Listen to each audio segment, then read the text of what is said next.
It's just going to confirm you're okay with the recording. And so if you just click that, double check you're on mute. I think you are. Yeah, just to get a lot of feedback otherwise. Okay.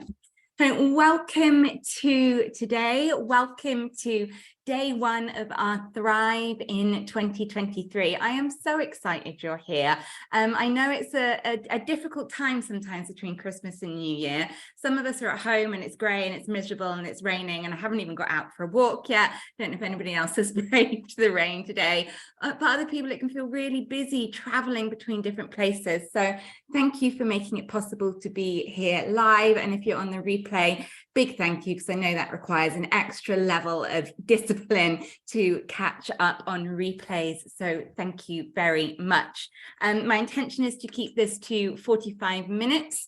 Sometimes it goes a little over. If it does and you need to dash off, completely and utterly understand. You'll get the replay automatically anyway, so you can catch up with that whenever you need. If you have any questions that come up during the session, please do go ahead and type them in the chat.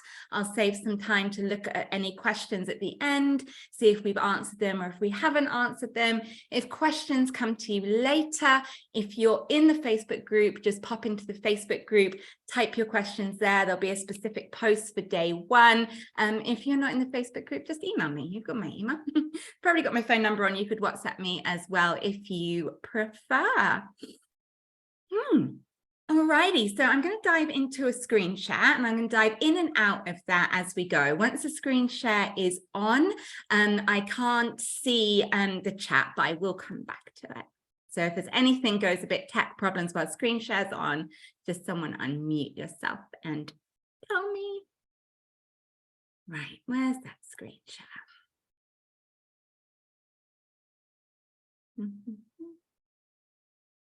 There we go.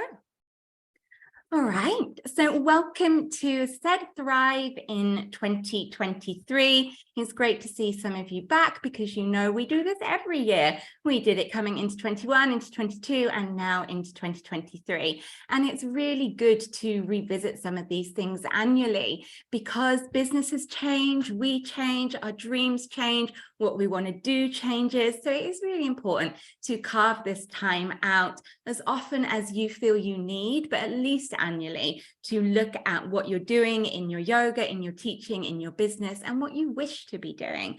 So this is a three-part business course for yoga teachers. If you have any other side hustles as well, nothing that we're learning today in business is just narrowed to yoga. You could apply this to anything else you do. So if you have any complementary therapies, you know, if you're a Reiki practitioner or anything else, you can take everything you learn over the next 3 days and apply them in any way. So what are we going to be going over in the next 3 days and how is this going to help you? If you want to thrive as a yoga teacher, it is important that with a little bit of positive excitement, we learn about the business side, the marketing side of yoga. I know our first love is teaching yoga, but we have to feel as excited about business and marketing because that's what tells people to come and do yoga, to come and try yoga, to come and try your classes. So we want to approach the business, the marketing with that same mindset that you would approach planning your lessons, teaching your lessons, supporting your students with that same energy, emphasis, and passion. You really want to work these two together so that you can thrive, and you can thrive as a yoga teacher. If you want to make a real difference to people in your community, I'm going to talk a little bit in a moment about the Serve and Thrive model, because it really relies on a good business being a business that actually makes a difference to real human beings in your local community. If you want to establish your classes, so if you're a new yoga teacher, you're looking to get some new classes started in January. If you want to grow your classes, maybe you've got a handful and the numbers aren't consistent and you want to fill those classes, or if you want to expand with more yoga classes or into events, retreats, workshops, all of this will help you do that. and if you want to build long-term relationships and grow with your students. I say this time and time again, but the quickest way to grow a sustainable business is with patience, with consistency, with time, with serving one student at a time. So this really is a long-term relationship, growing a long-term sustainable business. Or if you want to fill your yoga offerings with marketing that resonates with your heart, it feels conscious, mindful, and soul-led. It's never going to be teaching you tricks and tips on Instagram. So over the next 3 days, today we're going to be looking at the Serve and Thrive mindset. Then we'll be moving into reflecting a little bit on 2022. I know some of us come to reflecting, kicking and screaming, but it is a necessary part. And then dreaming about what 2023 might look like. Day 2, we're going to be exploring more creating your yoga offerings. So if you've already got classes established, getting much clearer about what those classes are, who they're for, what the benefits are, so that then day 3, we can look at strategies, marketing, promoting your classes based on you knowing what your strengths are, who they're for, and who you're here to serve. Some of you I know me well, and some of you we haven't met yet. So I'm Laura Green, you probably know that bit. But why does what I say mean anything? Have I just learnt this in a book? Have I just been on some business course that I'm regurgitating? Why should you trust anything you learn today? So I've been teaching yoga for 13 years. Before that, I did work as a recruitment consultant, had my own recruitment agency, but I've been teaching yoga for 13 years, full-time and self-employed. So I did, when I started teaching, work in gyms for the first couple of years, but since then, so the last 11 years, it's all my classes, full-time, completely self-employed. So it is entirely possible to do this. My classes are in person. So if you're looking to expand in-person classes, that is my bread and butter. But then I also have an online membership. The Yoga Warriors run online courses, online CPD. So I can talk to you about in-person, in-community marketing, or marketing online classes, online courses, online memberships. I've run retreats all around the world. I set up and host my own festival called Soulfest, run a 200-hour teacher training, run a business mentorship program that's been going for quite a few years, founded the Yoga Teacher Collaborative, and I'm a published author of Teaching Chair Yoga. So why list all that off? Simply to say, whatever it is you want to do with yoga, I've probably had a little bit of experience doing it myself as well. I teach you from experience. I teach you from mentoring other people in their yoga businesses, and I know what works.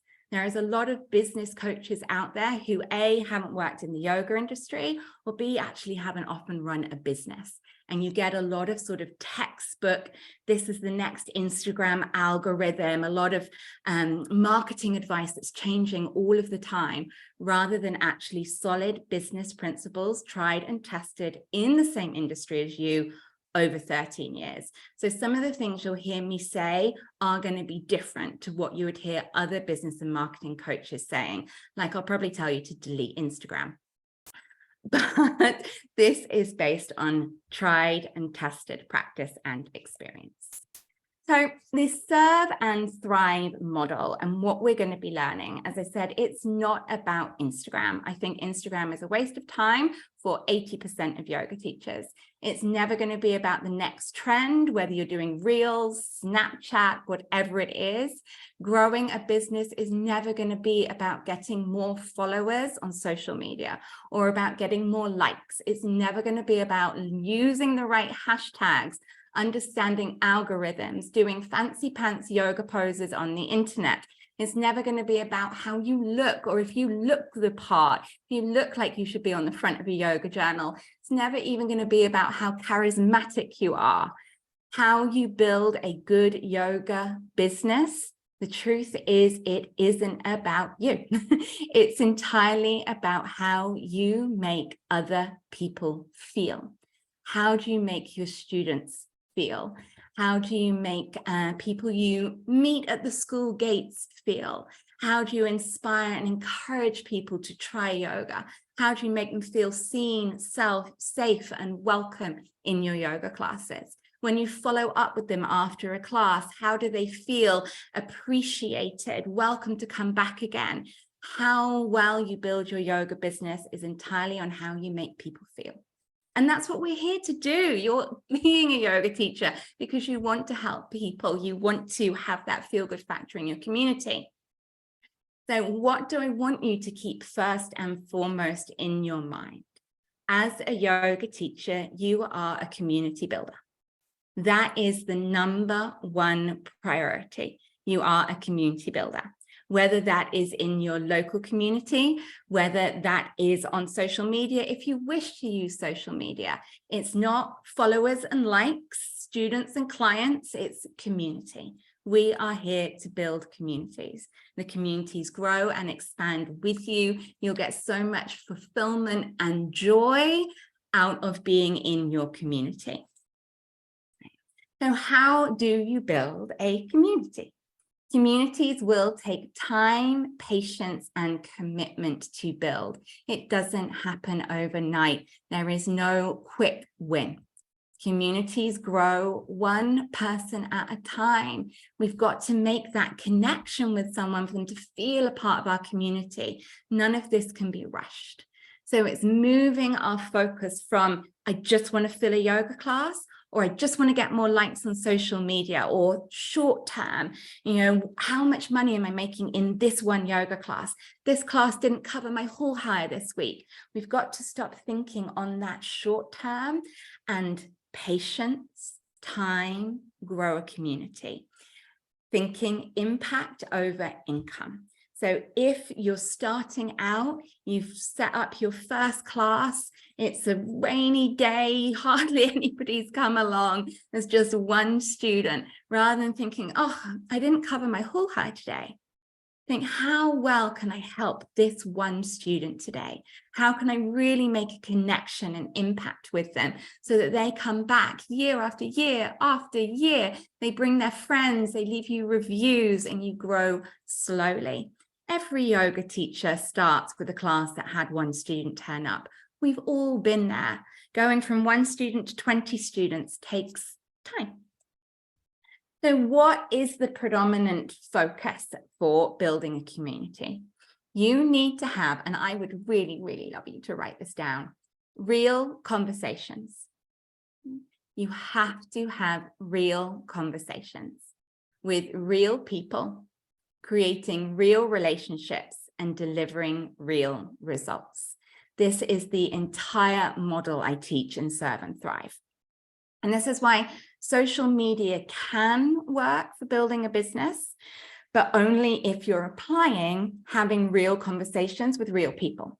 So what a lot of people do on social media is they go onto Facebook, go onto Instagram, quickly share come to my class this week, this is my class timetable this week, and then you leave the platform. There was no real conversation. There was no interaction with a person. There was no relationships being built. So even on social media, if somebody is liking or engaging with your content, then you want to send them a friend request. Then you want to send them a message saying, hi, thank you so much for engaging with my post today. Really nice to meet you. Tell me a little bit more about you.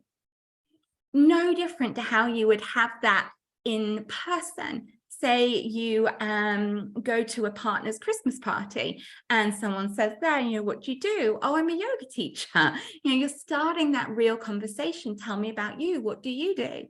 So it all comes down to real conversations, be it in person or online. You've got to start having conversations with real people to create real relationships, then delivering real results. So what's a nice, fabulous yoga way that we can keep this in mind and we can bring a real heartfelt intention into our business? This is one of my favorite Iyengar quotes. Yoga is a light which once lit will never dim. The better you practice, the brighter your flame. So yoga is a light which once lit never dims. And just think that for you.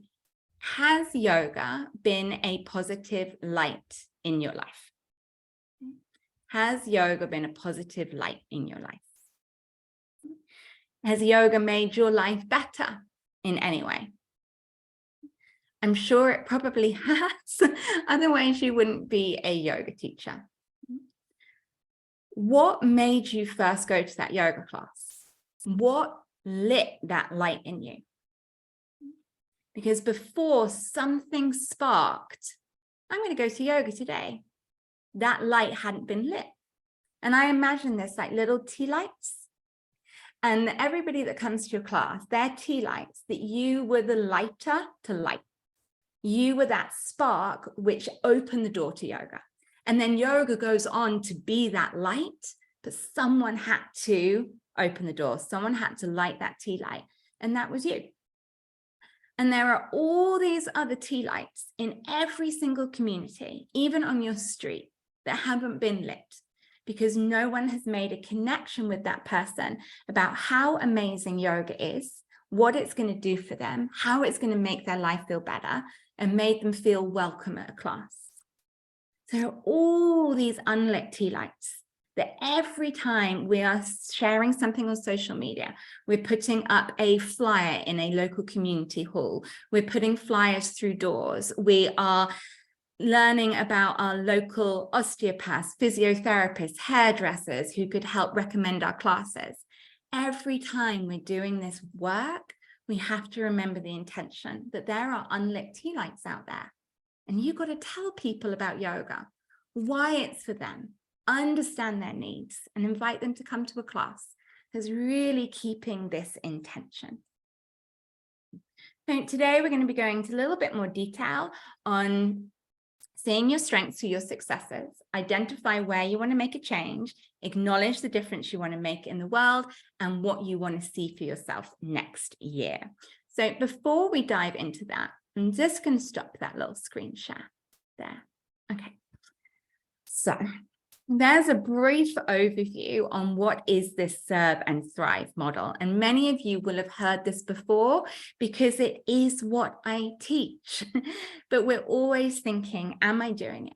Could I do more? Could I be better at making real relationships with real people, understanding them real needs, and delivering real results? We always come back to the essence of this work. And this is putting the yoga into your business. So let's put the yoga in now and do just a little bit of a meditation. So finding a comfortable seat, whatever that looks like. I'm going to put us on a little piece of music.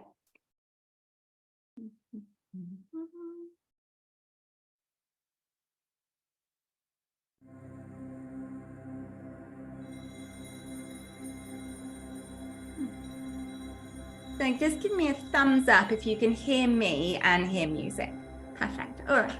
So finding a comfortable seated position. Let your shoulders roll back and down. Little movement of your neck. Just connecting to your body. And settling into stillness. Allowing the eyes to lightly close.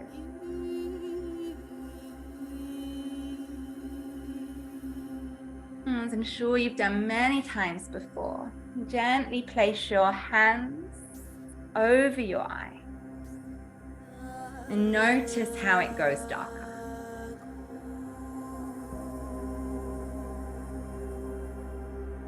And in that darkness,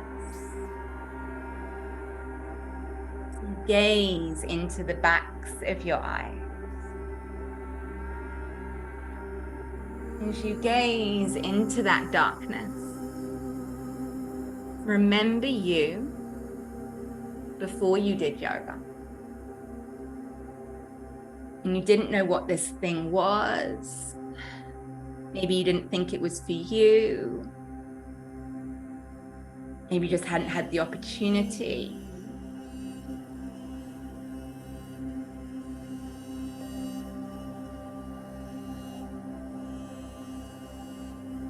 And gently sliding your hands down the face, keep the eyes closed, keep that darkness. And letting the hands come to rest in that hot space, right hand on top of left. See if you can recall your first yoga teacher. Maybe you don't remember their name anymore. Maybe you can bring up their face, or just a memory of how their class made you feel. Maybe you liked it, maybe you didn't.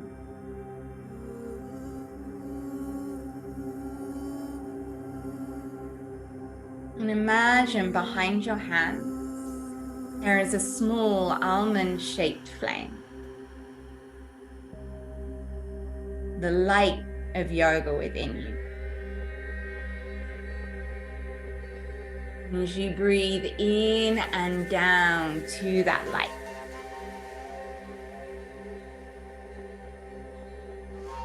Simply in your mind, thinking, thank you. Thank you. Thank you. Thank you to that teacher, teachers. Thank you to that past you that was brave enough to step into a yoga practice. Thank you for yoga, for lighting this light. And as you deepen your breath, feel that light start to build within you. This light grows.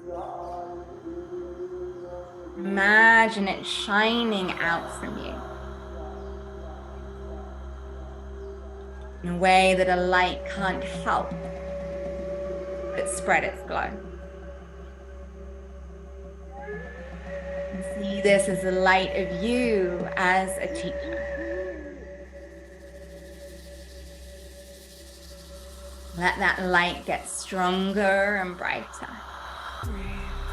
Ready to spark other tea lights.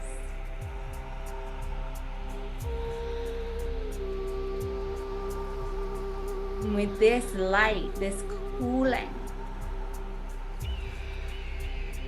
we set upon our business, the method through which we connect with unlit tea lights.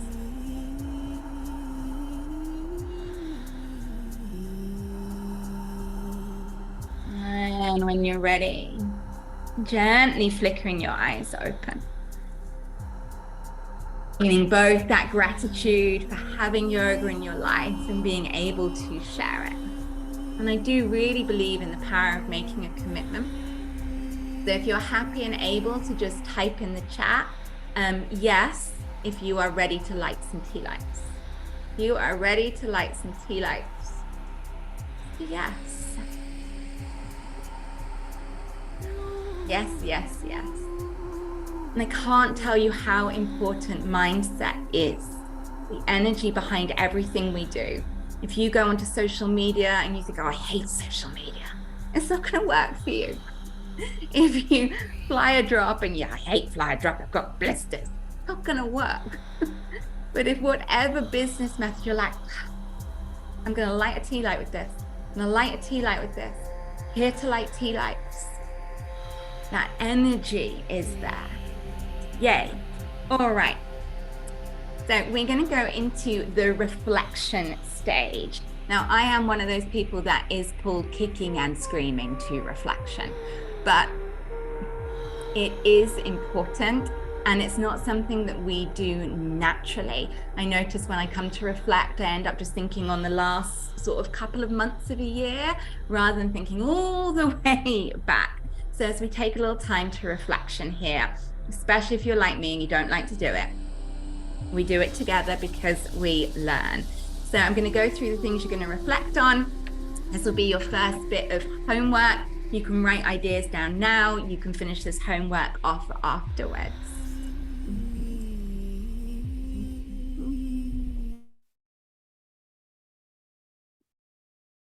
So it should pretty much match up with your workbooks. Now, it doesn't matter whether you have been teaching or you haven't been teaching, you might need to adapt your answers slightly depending on where you are. But looking back over 2022, what are the most important things for you to be actively reflecting on? And this is your homework. What was the biggest challenge you had this year? And you might be thinking of that in your personal life. You might be thinking of that in your business life.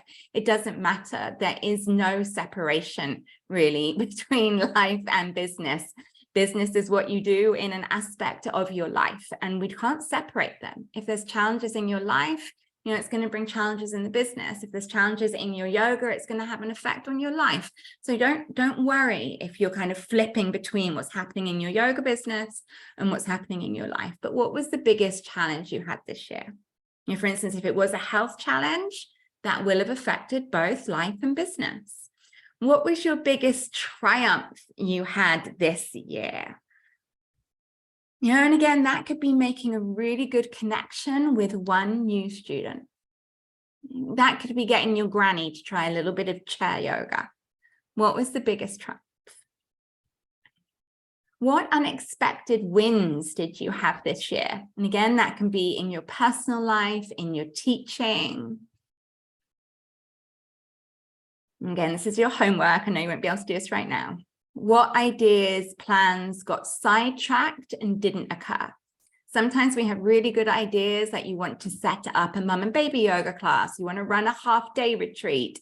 You want to take every single Friday off. But then you just forgot that good idea. And it could have been that simply wasn't the right time. There wasn't a hall coming up. It's always worth revisiting ideas. There was a village hall in Eastleigh near me that I wanted to hire for years. And every year I would message them and they'd say they didn't have space. And then one year they said they did have space. So it's really important to go back to ideas, plans that got sidetracked, didn't occur. Does it still excite you if maybe this year is the right time for it? Or do you just want to let it go completely? And a very practical question, what made you the most income this year? If you are teaching, keep that in the teaching side. If you've got another job, just focus this on the teaching. Was it one-to-one yoga? Was it your group class? Was it a corporate class? And if you're not regularly looking at the finances of your business, it might surprise you when you do that. What made you the most income? It might not be what you think. So important step to do. And then acknowledging what your yoga has made a difference and how your yoga has made a difference and who it's made a difference to. So I'd love you to think about this one right now. If you can think of just one person or three, but name 3 people whose lives you have positively touched through yoga. If you're still to establish your classes in January, I know there will still be people you've made a difference with right now, even if you're not teaching yet. Name 3 people whose lives you positively touched through yoga. And how did your yoga make a difference to them? And that might not sound like you're learning about business there, but this will come full circle on day 3, when we start to explore marketing and copywriting. When you are doing writing in your business, marketing writing. So you're writing a page of your website, you're writing a newsletter, you're writing a flyer on your brand new yoga class, you are writing a social media post on a beginner's workshop. The best way to write well is to write for a real human being in mind. Like Lucy, I can see you in my screen at the moment. Lucy is a lovely yoga teacher I've connected with this year. Say I was going to set up a yoga retreat just for yoga teachers. I might think, oh, do you know that Lucy? I really liked her, really connected with her. I'd like more people like Lucy to come to this teachers retreat. I would hold Lucy, a real human being, in my mind when I wrote the webpage, when I wrote the social media, when I wrote the newsletter. And it makes a huge difference in how enjoyable writing is and how well it connects with people. And then remembering how you made a difference to them. So it might be your student, Rob, the student of mine, was finally able to stand on one leg and get his Wellington boot off. That was one thing he told me this year. And it's remembering those simple things. Say you're writing a yoga beginners course, feel more flexible for everyday tasks like getting your wellies off.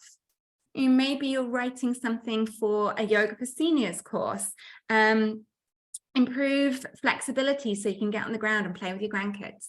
It's remembering the difference we make to people so we can write our yoga marketing in their language. So this is an important step. I'm going to do another little dive into the chat. If you could type in the chat for me the name of one person you've positively touched through yoga, and just write their name, or if you've got time and you can remember how you made a difference, like I did, Rob can get his wellies off. Type that in there. And I am going to come out in just a tick and see what you got going on.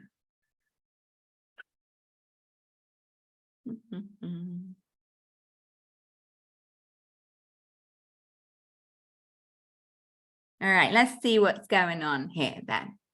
Okay, so we had Jean. She said her balance is much better since doing classes. Great. Pat helped her with her cancer treatment. It's amazing, Alex.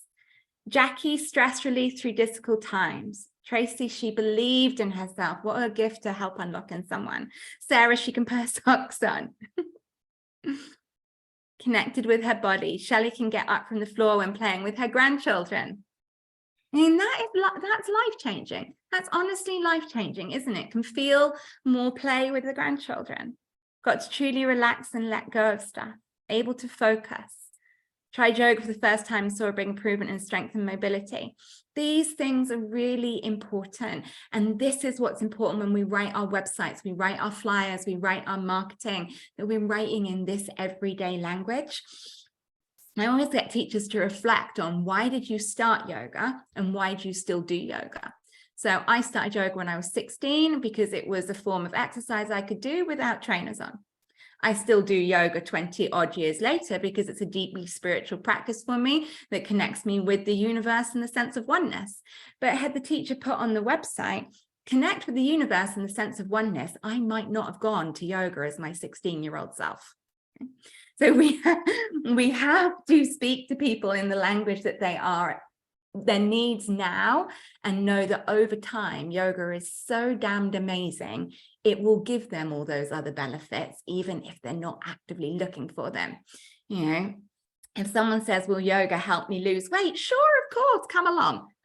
It'll help you fall in love with your body so you don't mind about the weight so much. But I don't have to tell them that bit. Yeah, come along. Yoga is so good, it will do the rest. So remember these things they say in their language.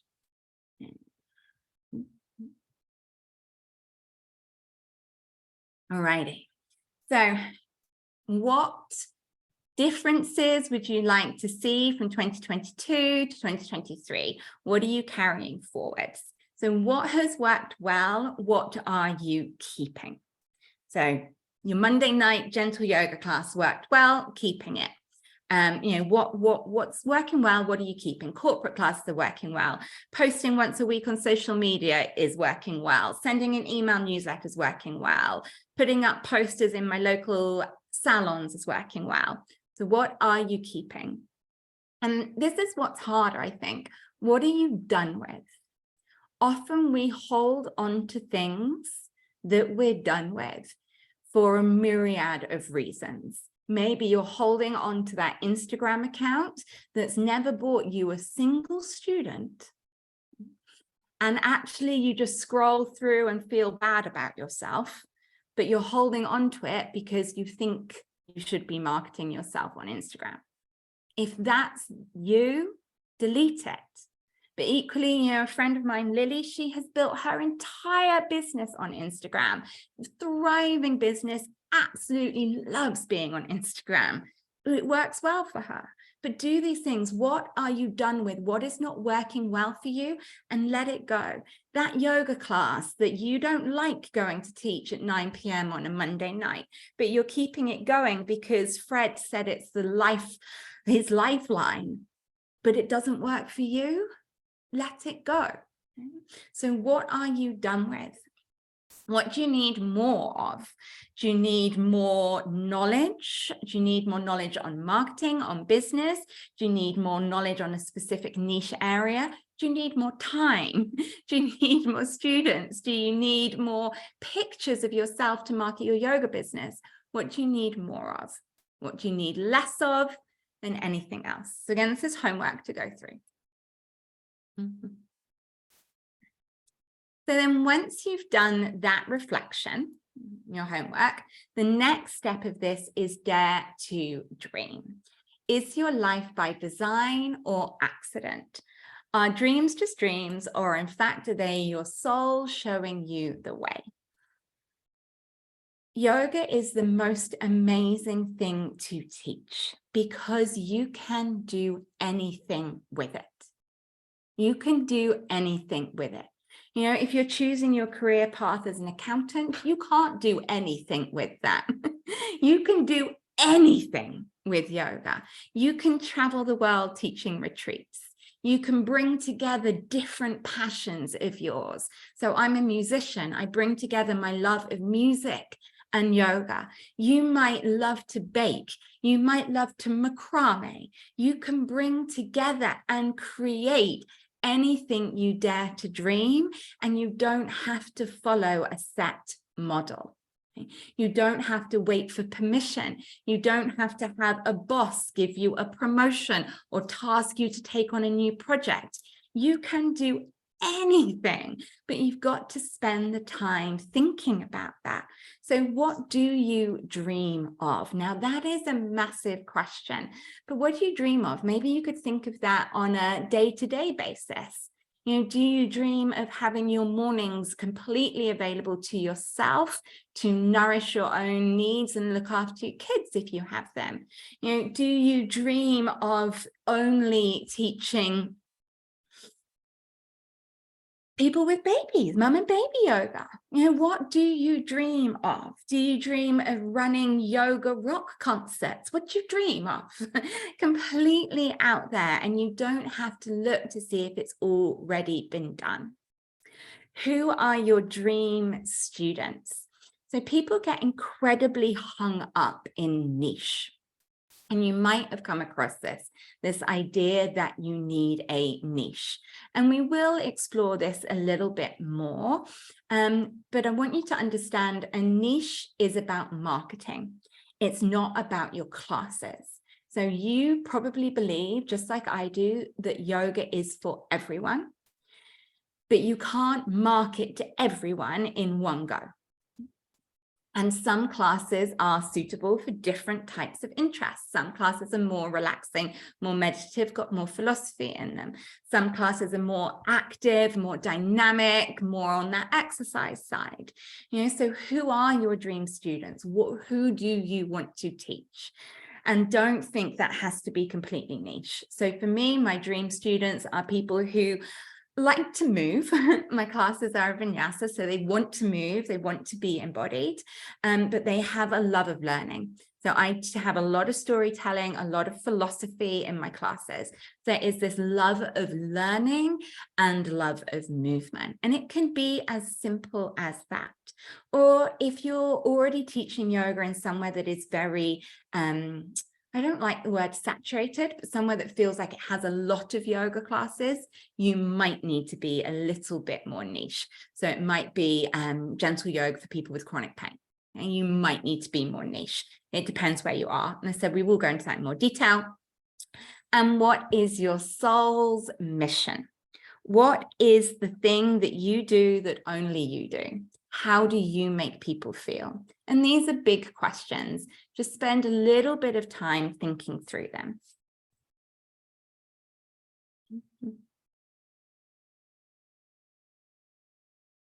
So as I already sort of just said, but teaching your life's passion is an empowering opportunity to create the life of your dreams. No barriers, no thinking small. What do you yearn for? I love this picture here. This is from the festival I host. And you can just see I have not been any happier being at work there. You can create the life you truly dream of. And what are you passionate about? What do you love about yoga? Why do you teach yoga? What big changes have brought yoga? What big changes have yoga brought to your life? What aspects of yoga do you most love to teach? What outside of yoga are you most passionate about? And again, this can seem really annoying work to do. I completely understand that, but this will really help you set up classes and offerings that are unique, that are different to the run-of-the-mill 7:30 Vinyasa class on a Monday, that help you find your community. It was doing this work myself last year when I've come more and more into the philosophy of yoga and more really wanting to dive deep into the texts and yoga, that I then created a course, which is Philosophy and Movement. It is a 12-month course in Southampton for my students, and we read the Bhagavad Gita together over 12 months. We dive in real detail to the different topics of the Bhagavad Gita. That didn't exist here, and it was the easiest thing to fill in my business last year because it was the most unique.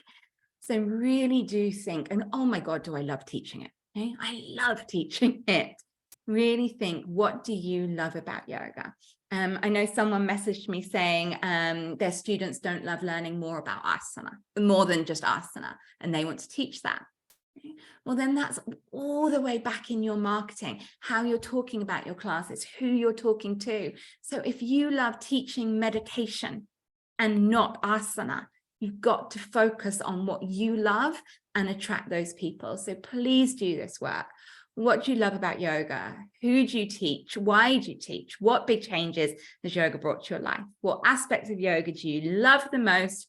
What outside of yoga are you most passionate about? And then this is where you get to be different. Those things make your classes different, because yoga is for everybody, but you are not, and not everyone is for you. So when you're really clear on what makes you different, how you differentiate yourself, that will help you stand out, and the right people find you and find your classes and know why that 90-minute yoga class you teach is so much better for them than that 60-minute class around in their gym. You have to know why you are different. And I think we have this feeling that we must fit in, whereas the truth is you want to learn how you differentiate yourself. I remember someone I was mentoring a little while ago saying that she had always taught a 90-minute yoga class, but she's noticed the classes around her are 60 minutes, and that she thinks she needs to change her class to 60 minutes to fit in. Whereas it was just the opposite. It was the fact she had 90 minutes means that she could go into philosophy, she could go into pranayama, she could go into meditation, she could lead longer yoga nidras, but she wasn't communicating with people what extra juiciness you are getting for it being 90 minutes. So stop trying to fit in. Stop trying to fit in. Learn what makes you different. We communicate, which is what we're going to be doing over the next few days, what makes you different. Start making these real relationships with real people that see you because you've shown the real you. And then you go into a little bit more detail. So those dream students, what type of people do you love being around? Do you love being around people who are fit, like exercise, like to work hard? Do you love being around people who always have their head in a book and learning more about everyday magic of life? Do you love to be around people that want to be out in nature? So what kind of people do you love being around? Who would most benefit from what you have to share? So don't think that has to be too narrow and niche. It's often just matching on interests and personality. Who would most benefit from what you have to share? And then this is where I flip a little bit. What does the local demographic look like in your area? And this really does depend on how much yoga there is in your area. So when I started teaching in Southampton about 13 years ago, there was hardly any yoga here. Yoga itself was a niche. And now there's a lot of yoga here, and some of you are in London or Brighton, hubs where there's lots of yoga. So if there's not much yoga where you are, you don't have to worry about this next bit. If there is a lot of yoga where you are, I need you to start consciously looking at what does the demographic look like in your local area. How do you find that out? Walk. Go and walk through the local housing area, go into the local Tesco's, go into the local Marks and Spencer's, go into the local area and get a feel for what the demographic is. What's the age range of the local area? Affluent or not affluent? Body size, gender, race. What does your local demographic look like? And then go into the yoga classes or consider your yoga classes and think, is the local demographic represented in the local yoga classes? And the answer will be no. This struck me most when I was up at Camden going to try yoga for a course. You walk through Camden to go to try yoga and you see the local demographic of Camden. You then walk into try yoga and it's like a completely different demographic just got plunked in try yoga. It's not the people of the local community.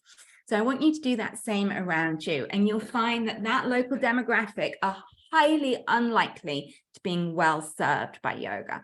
You'll find a lot of people in yoga are probably white, middle class, able-bodied. And that's not going to be what your local area will look like.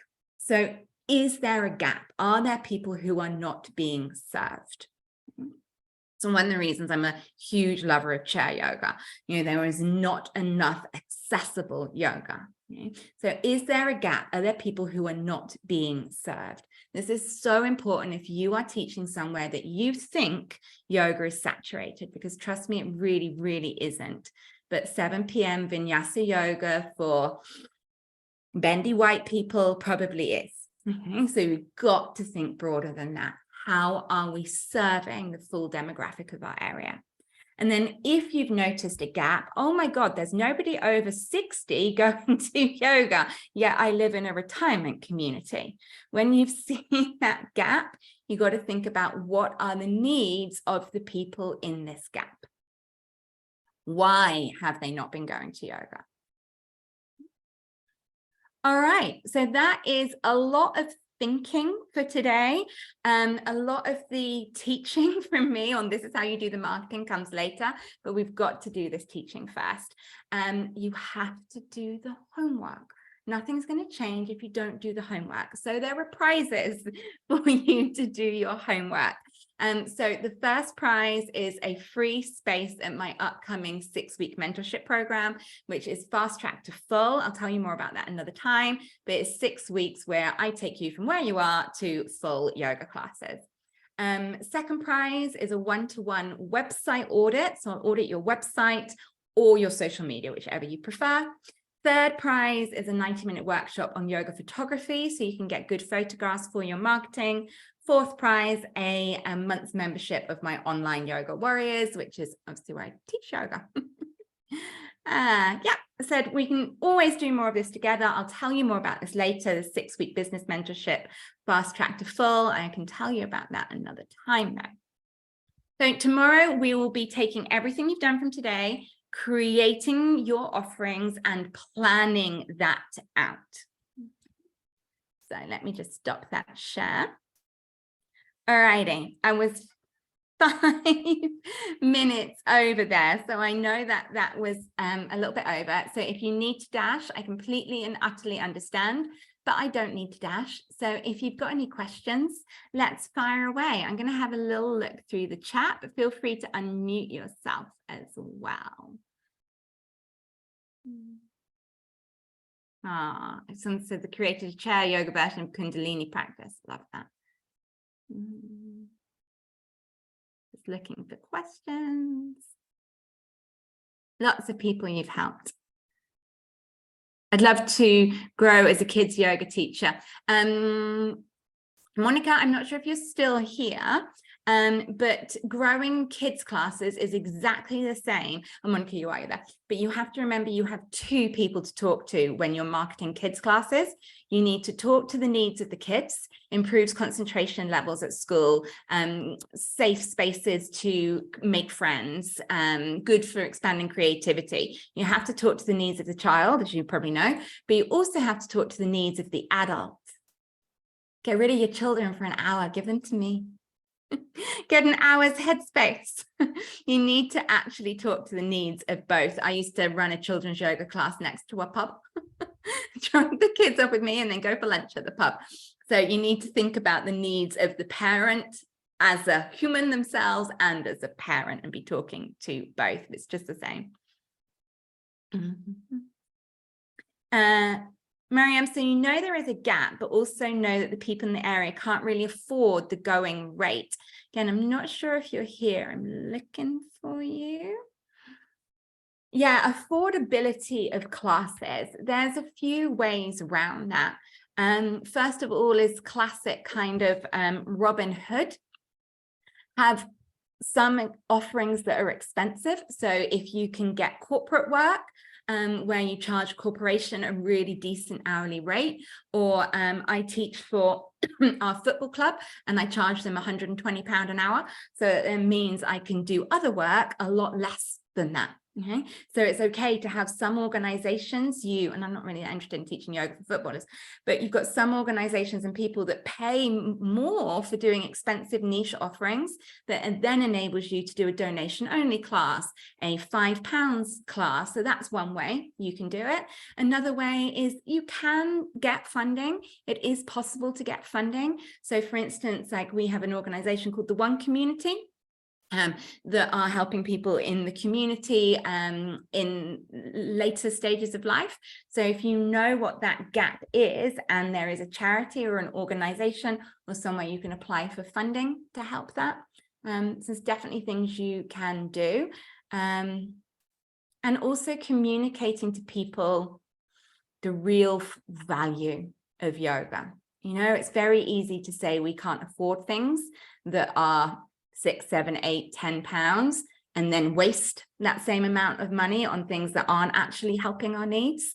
So to some degree, the affordability comes down to how well we are communicating the life-changing benefits of yoga. Yeah. Having back pain affects every aspect of your life. If you could improve your relationship with back pain for a £10 yoga class a week, that could be a bargain, okay, in comparison to the knock-on effect of back pain. So sometimes it's how we're communicating. Just looking for questions. Sophie, honey, if you're still here, my darling, have a little look in your junk, but I will just write that down. Probably, if you're missing workbooks, probably in your junk. Post the homework in the Facebook page.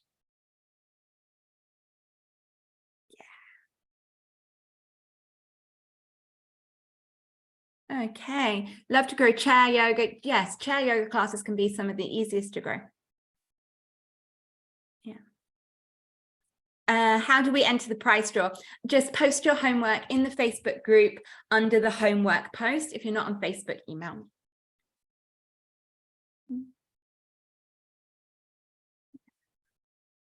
Alrighty. Any other questions? Anything you want to ask? Feel free to unmute. Okay. Well, I will look forward to reading your homework. I'm here to answer every and all questions this week. So go post in the Facebook group or just email me if you're not on Facebook, and I will see you tomorrow, my loves. Bye.